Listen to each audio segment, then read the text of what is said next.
Hello everyone, welcome to Computer Science E7. This is lecture 11, Color. So I know that you may wonder what on earth we could talk about with color, just like you may have wondered the same thing with the histogram, but rest assured that this is a particularly heinous topic, especially if you have looked at some of the color management settings in, say, Photoshop and been lost in these words that you know individually what they might mean, but put together they just become meaningless. And so that is part of what we are going to try to talk about today.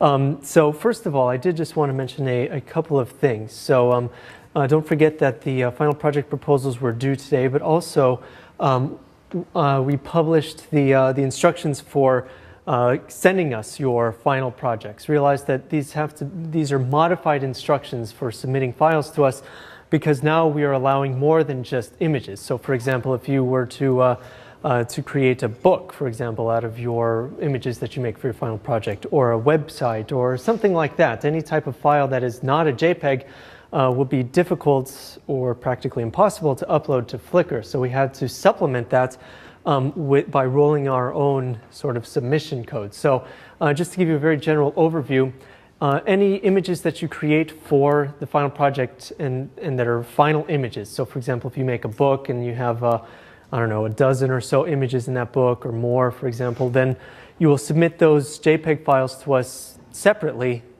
into Flickr, just as you always have with these assignments up until now. And so you'll give it a specific tag when you upload it to the Flickr group. I added it here, E7 Final Project, no spaces, and you can take a look at this page. So this URL is actually provided in the final project specification, but if you're curious, just offhand, it's cse7.org/finalproject. You'll be able to get all of these same instructions that I'm telling you now in print form so that you can read it and go through it. So you will submit all of your images in JPEG form to Flickr, as you always have. Then if you have any supplemental files, so let's say you have a PDF of a book, or maybe you have a PowerPoint presentation, or a movie, or a collection of files that put together represent a web page, what you will do is send us those files via this upload form. And this form, you will basically log in, you'll authenticate with Flickr. That tells us who you are, and then you'll be able to upload all of those files to our server here, and then we'll be able to get the entirety of your final project and be able to get around Flickr's limitations at the same time. Keep in mind that there is also just a very short, basically how-to paper that we're hoping you'll write for the final project, or expecting you to write rather for the final project, and that file, as it is also a supplemental file, should be uploaded here as well. So unlike previous assignments where we've had you email that to us, please don't email that to us. Just upload all of your stuff to the internet, the JPEG files to Flickr, and the paper and everything else to the website. And if you have any questions about that, we'll be able to clarify, certainly. And of course, I do want to mention that our first ever E7 field trip, I think, went over pretty well. So thank you very much, John, for organizing, and for all of you that came. It was a lot of fun, and the weather cooperated very well, I think, for some of the, or for the entirety of the day. Okay, so just as a quick reminder, as a quick review of some of the topics that we went over last week when we were talking about digital cameras specifically and the sensors within them, we broke down actually the components of the sensor, and we showed this particular diagram which represents, or which shows you some of the various items that can be found within a digital camera sensor. So the very top layer is a micro lens that focuses light that comes into the mirror box and focuses it down into the sensor well, because as you remember, there's a lot of electronics surrounding the very small portion that actually can detect the light. We want to be able to make sure that we can focus as much of that light as possible into that photodiode. Underneath the micro lens, we have a color filter array. This applies for most of the cameras, the digital cameras that are out there today, except for the ones that are of that Bayer type, if you remember, because that was a different type of sensor that removes the need for this color filter array. The point of this is that we can then recombine, using demosaicing, the colors that made up the particular scene at a later point in time. There is a missing layer from this excuse me, from this particular diagram, and that is the anti-alias filter that's usually found even it's on the very top, so even above the micro lenses. And the point of that is to get over these problems that we have with demosaicing, where because we have now a couple of pixels that have to be combined later on to represent one color, we can get these weird patterns that can emerge after we recombine this data, especially if the patterns are very, very fine on the sensor itself. And so the point of the anti-alias filter is to soften it a little bit, soften the frequencies or the high frequency patterns that are coming into the sensor, and soften it and be able to eliminate a lot of those problems. And so if we take a look then at the color filter array, we notice that most of them come in this particular pattern, what's called the Bayer color filter array. And there's a predominance of the green filters in this, and that is because, as we discussed, the green is the most important color for us to detect luminance, and the camera is able to use this to its advantage when it is recombining all of the data and creating not only the colors themselves in the final photograph, but also the luminance or the brightness of a particular pixel. And so as a result of this, because every pixel on this sensor can't detect all of the colors, we have, of course, that problem of needing to demosaic all of this information. So we have to later on recombine this data. So we take data from 4 neighboring pixels, recombine it, and then try to figure out what the original color was, what the original color might have been, and also what the original brightness might have been for that particular pixel. Now, also because of this problem, we also have fewer effective pixels. So the end result of the image, it has fewer pixels than the actual sensor has as well. And that is because these very edge-most pixels don't have neighboring pixels on this side to be able to compute any additional data for. And so it just becomes this problem. Well, you have to end it somewhere. You have to be able to end this demosaicing algorithm at some point, and that is why we have fewer effective megapixels. Now, one of the few types of sensors that don't actually require a color filter array, and remember there are different types of color filter arrays where they're in different arrangements, is this Foveon X3 type sensor. And we don't see very much of these, but they do exist. And the whole point of these is that we have at one pixel 3 different sensors that can detect each of the three major colors within one pixel. And so we can recombine this data later, but it's sharper, it's more accurate in terms of the detail, not necessarily the color itself, but in terms of the detail, because we don't have to worry about recombining this data with pixels that are neighboring of each other, that are neighbors to each other. And so we will be able to get much better defined details out of it. And so we typically find that the Foveon sensors have smaller, or rather fewer amounts of megapixels than a typical Bayer sensor. And that's from not only this reason that we have that much data to begin with, but also that the research just isn't there for these types of sensors. So these are, it's an interesting sensor, but it also has its downfalls as well. Like there's going to be more noise in the color regions because we have to recombine the data from these 3 sensors for that one pixel, try to figure out what the colors were originally for that. Keep in mind that so you'll notice that through this amount of silicon, the red light, for example, travels the farthest. And so if we have a photodiode at the very top layer trying to detect the blue wavelengths, we will get not only the blue, but also the greens and also the reds. So we get everything. We have to do something to try to figure that out. And try to figure out what just the blue component was later on. So we get this, we see this predominance in blue noise in these particular sensors because it is not very accurate. Then we talked about dynamic range and how, of course, if we're capturing an amount of light within a scene, we have this range from dark to bright that we can capture within the camera. And the sensor is responsible for the dynamic range that it can capture. So it has to do not only with the size of the pixels, but also how new the technology is and how little noise it has when reading these pixels. And after we capture this information, we have this problem of the sensor being this analog device. So it's not digital immediately.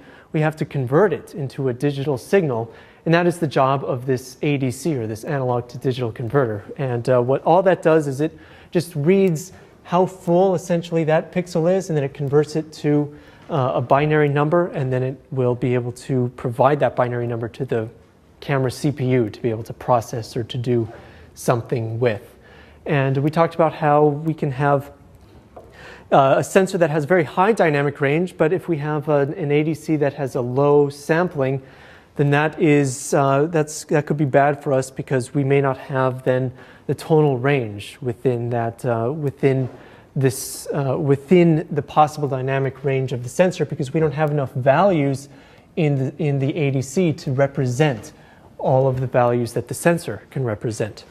So we typically see very high sampling bits from an analog to digital converter. Now, when we are capturing an image, so unlike our eyes, which play tricks on us when we're looking at objects that are reflecting or emitting light, these sensors, they are purely linear devices. So however much light they capture, that's how much light they will report. And so the results of this is, if you were to look at just the image as if it were linear and just completely off the sensor, it would look very, very dark, because it's not how we view the world. And so we have to apply what's called a tone curve to be able to map what the sensor actually reads to how we would actually view that particular scene. Somebody's very anxious out there to get their horn heard. Okay, anyway, this is a general type of tone curve that we see, and we even talked about a tone curve analog very early on when we did one of the software lectures. How if you remember that curves tool in Photoshop, what we were able to do was apply a tone curve of sorts to a file and make it a little bit contrastier, or make it a little bit less contrasty. Realize that that's not the same thing, because normally you're already working on an image who has had a tone curve applied to it already. So you're not actually modifying the tone curve that made that image. You're just applying an extra one there. So in the camera or on your computer, when you're processing a raw file, you are applying a raw curve like this, or rather a tone curve, that overrepresents the middle few stops of the sensor. So basically it's placing the most importance on these middle few stops of the sensor, and less importance on not only the dark regions, the shadows regions, but also the highlights of that particular image as well. And so after this tone curve is applied, it essentially compresses the highlights and the shadows. And because in a JPEG, after it's been converted to a JPEG file or saved as a JPEG file, we have so few bits of data to work with, we are throwing away a lot of information at both ends of this spectrum.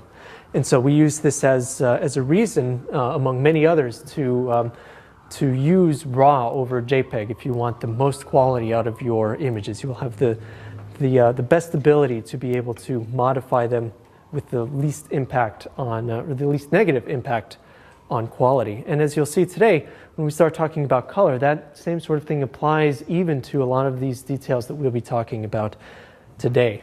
So in order for us to really talk about color and how it works in the digital realm, we have to take another step back and talk about the eye again. So just as a quick review from many, many lectures ago, we talked about the eye and what the differences are between some of the cells that exist within the eye. So if you remember, we have, well, I mean, this is obviously an eye, and then we have the light that comes in.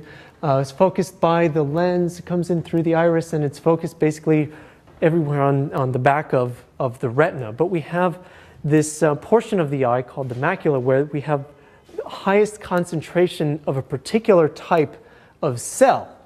And this cell provides us with this detailed vision that we are very accustomed to having. And in fact, we have these two different types of cells within our retinas, the rod cells and the cone cells, and they do very, very different things. The rods, for example, they're responsible for night vision.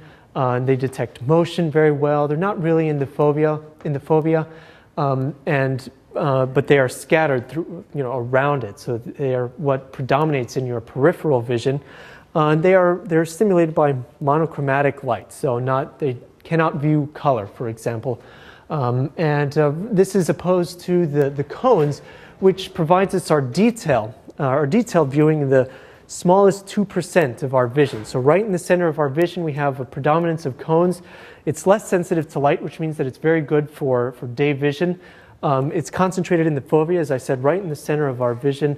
They are stimulated by color light, and this is what gives us our color vision. And they have a preference to detect detail. And so we showed this graph here, which, as you will remember, represents not only the rods and the cones, but we can further break down the cone cells into 3 different types of cells. So we have an S-type, an M-type, and an L-type, which basically signify what wavelengths of light we are able to detect with those particular types of cones. And as you might remember, we have, of these 3 types, the M and the L type are the most present in our fovea. So in the average person, it's about 98% of these 2 types of cells versus the poor little S type only gets about 2%. And the dotted line here represents the response from our rod cones, or rather our rod cells.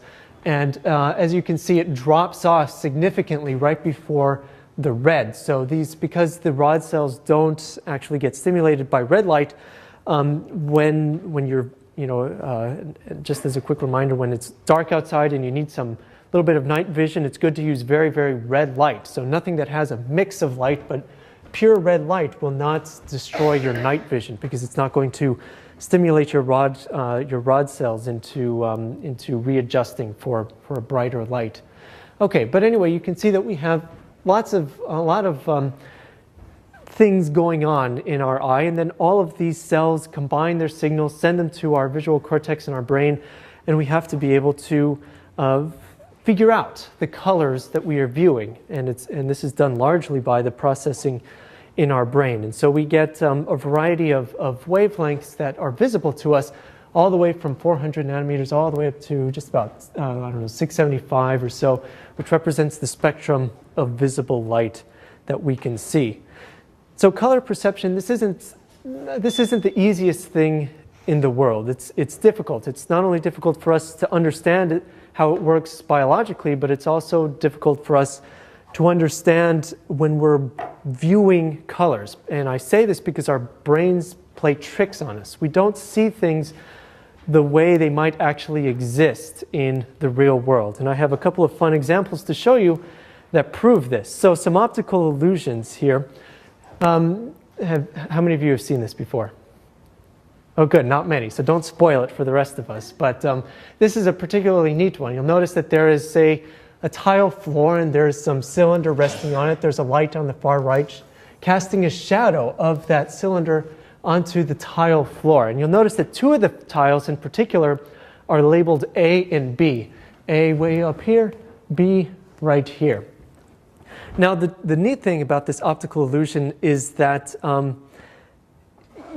it's not really as it seems. So what is going on here is that the tile color A is exactly the same as the tile color B.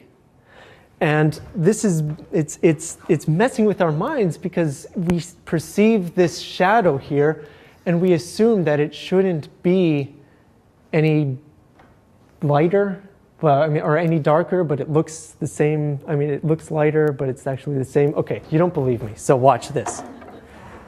Okay, here, so I have this. All right, that's the slide, and what I'm going to do is bring up a color meter, which you might have seen me use before, and all it does is you can see that it provides a list of values in, and let's see, I'll do it in actual value. So you might recognize this as being red, green, and blue values, and a value of 0 through 255 for each. So this is a very quantifiable way of determining a color. So if I put it over this big block of red, you can see that it is predominantly red. Makes perfect sense. Do I have anything that's nice and green over here? You can see it's predominantly green. Okay, so let's do this for A. So you'll notice that I have my mouse right over the A tile, and it says that it is about kind of a middle gray, all 139s for these values. Now if I move down here, you'll notice that it says the exact same thing for B. Okay, there might still be some of you that are skeptical, because I know I didn't believe this at first either. So what I'm going to try to do next, if this will work for me, oh come on. What I'm going to try to do next, if this works, is try to bring this same image into Photoshop, and then we will try to do a modification to it that will hopefully make it a little bit more obvious. Oops. All right, so we have here, so it did something to the green color, but you can see that the optical illusion remains the same. And what I'm going to do is grab, let's see, place the file. I'm going to grab the eyedropper and record the color of that A slot. And so if I bring up the color meter, you'll see that it did pick that all 139 gray that we saw before. And then, then what I'm going to do is just paint like a little bit of a, let's see, I'll just draw a rectangle from A to B. And I will fill this rectangle with that gray, if this works. Oh, this is stupid.